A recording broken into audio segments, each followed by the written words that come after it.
আসসালামু আলাইকুম ওয়া রাহমাতুল্লাহ।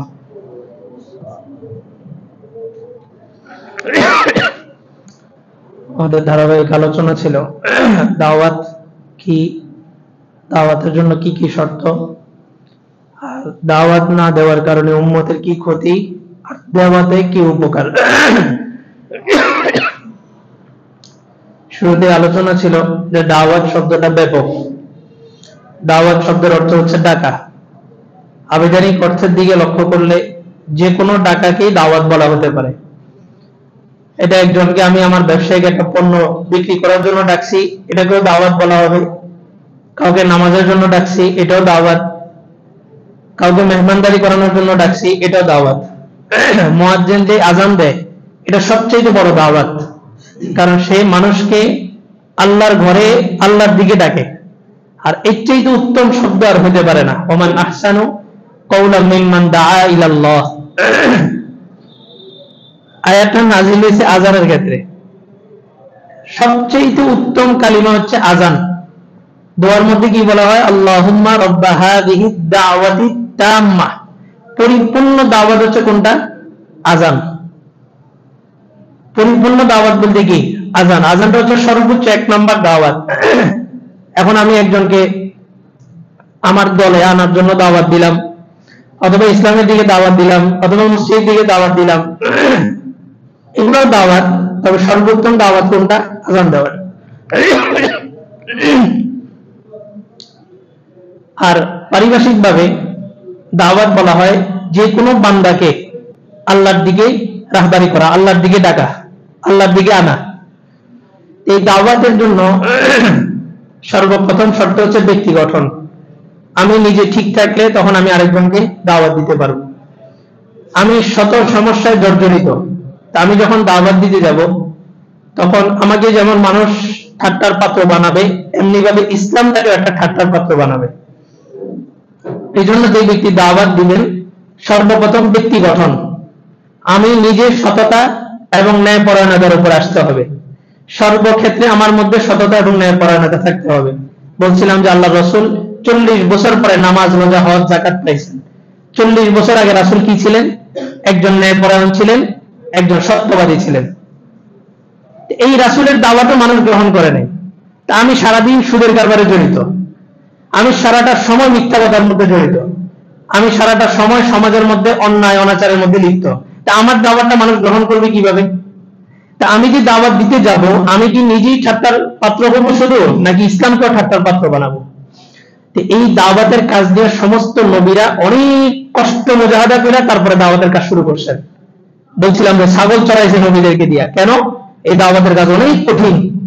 এই দাওয়াতের কাজের জন্য অনেক ধৈর্য, অনেক সবরের পরিচয় দিতে হবে, তারপরে যা তুমি উম্মতকে পরিচালনা করবে। আর সমস্ত নবীরাই আসছেন কাজ একটা, দাওয়াত দিয়েছেন আল্লাহর দিকে আসো। আর সমস্ত নবীর উম্মতেরা আমাদের বহু বছর পরে জান্নাতে যাবে। আমরা সবের প্রথম জান্নাতে যাব, তারপর অন্যরা যাবে। এই যে আমাদের একটা শ্রেষ্ঠত্ব, এটার মূল কারণটাই হচ্ছে যেই কাজ নবীরা করছে ওই কাজ আমরা করতেছি। এখন আর নবীরা আসে না, নবীদের কাজটা এখন কারা করবে? আমরা করব। তো দাওয়াতের যদিও পারিভাষিক অর্থ হচ্ছে আল্লাহর দিকে ডাকা, তবে দুইটা জিনিসের সমন্বয়ে দাওয়াত। দুইটা জিনিস থাকতে হবে, তখন এটাকে দাওয়াত বলা হবে। আমরা যে দুরূদ শরীফ পড়ি, আল্লাহুম্মা সাল্লি আলা, বা যে কোনো ধরনের দুরূদ, এটার মধ্যে দুইটা শর্ত। 1 নম্বর হচ্ছে রাসূলের উপরে সালাত থাকতে হবে, 2 নম্বর হচ্ছে সালাম থাকতে হবে। ইয়া আইয়ুহাল্লাযীনা আমানু সাল্লু আলাইহি, তার উপরে দুরূদ পাঠাও, ওয়া সাল্লিমু তাসলিমা, সালামও পাঠাও। দুরূদ এবং সালাম দুটোটা একসাথে হলে তখন এটাকে দুরূদ বলবে রাসূলের উপরে। এমনি ভাবে দাওয়াতের মধ্যে দুইটা জিনিস থাকতে হবে। 1 নম্বর হচ্ছে আমর বিল মারুফ, 2 নম্বর হচ্ছে নাহি আনিল মুনকার। দুইটার সমন্বয়ে আপনাকে দাওয়াত বলা হবে। আমর বিল মারুফ হচ্ছে সৎ কাজের আদেশ। মুয়াজ্জিন যেটা করছেন, হাইয়া আলাস সালাহ, হাইয়া আলাল ফালাহ, আসো সৎ কাজের দিকে, আসো নামাজের দিকে। আর নাহি আনিল মুনকার বলা হয় অসৎ কাজ থেকে নিষেধ করা। আল্লাহ রাসূল বলেন, মান রাআ মিনকুম মুগায়্যারান ফালইউগায়্যিরহু বিয়াদিহি। অন্যায় অনাচার কোনো কিছু কোথাও যদি দেখো মাথা নাড়াচাড়া দিছে, সর্বপ্রথম এটাকে হাত দ্বারা প্রতিহত করো। ওমান লাম ইয়াস্তাতি' ফাবিলিসানি, হাত দ্বারা প্রতিহত করতে গেছো তো দেখলা যে একজনকে বাধা দিতে গেছো, 10 জন তোমার উপর আক্রমণ করছে। তার মানে বোঝা গেল তোমার হাতে ক্ষমতা নাই। এবার তুমি মুখ দ্বারা প্রতিবাদ করো। মুখ দ্বারা প্রতিবাদ করলা, তাও দেখলে যে মানুষ তোমাকে ঘিরে ধরছে, আক্রমণের শিকার হতে পারো। ওমাল্লাম ইয়াস্তাতি আফতা বিকলবি, তাহলে অন্তরে চিন্তা করে এই কাজটা কিভাবে বন্ধ করা যায়। ওয়াদালিকা আদআফুল ঈমান, আর এটা হচ্ছে ঈমানের একদম সর্বনিম্ন স্তর। তাহলে আমি যখন দাবি করব যে আমি দাওয়াত দিই, আমার মধ্যে কয়টা জিনিস থাকতে হবে? দাওয়াতের সমন্বয় দুইটা জিনিস। মানুষকে সৎ কাজের আদেশ যেমন করি, অসৎ কাজ থেকে নিষেধ তেমন করতে হবে। এখন ভাই সৎ কাজের আদেশ এটা তো ভালো, যেটা রাসূল করছেন কত বছর? 13 বছর মক্কার জীবনীতে। কাউকে কিছু আঘাত করেন নাই, কাউকে কটাক্ষ করে কথা বলেন নাই। মক্কার 13টা বছর রাসূল শুধু বলছেন ভাই আসো আসো আসো। রাসূলকে মারছে, রাসূল পাল্টায় বলছেন তুমি যে আমাকে মারলা, তোমার হাতে কি ব্যথা পাইছো? এটা ছিল মক্কার জীবন। দাওয়াতের একটা পার্ট। দাওয়াতের আরেকটা পার্ট আছে মাদানী জীবন, যেখানে রাসূল মেসওয়াককে সুন্নাত বলছিলেন মক্কায়, ওই রাসূল মদিনার জীবনীতে যায় তরবারি করছেন। এটা দাওয়াতের দুইটা পার্ট, দুটোটা মিলে দাওয়াত। তো মক্কার জীবনে 13 বছর রাসূলের ছিল পিঠের উপরে হাত বোলানি, মাদানী জিন্দেগি 10 বছর ছিল নামাজ পড়ছ পড়ে নাই তো তরবারির ফয়সালা।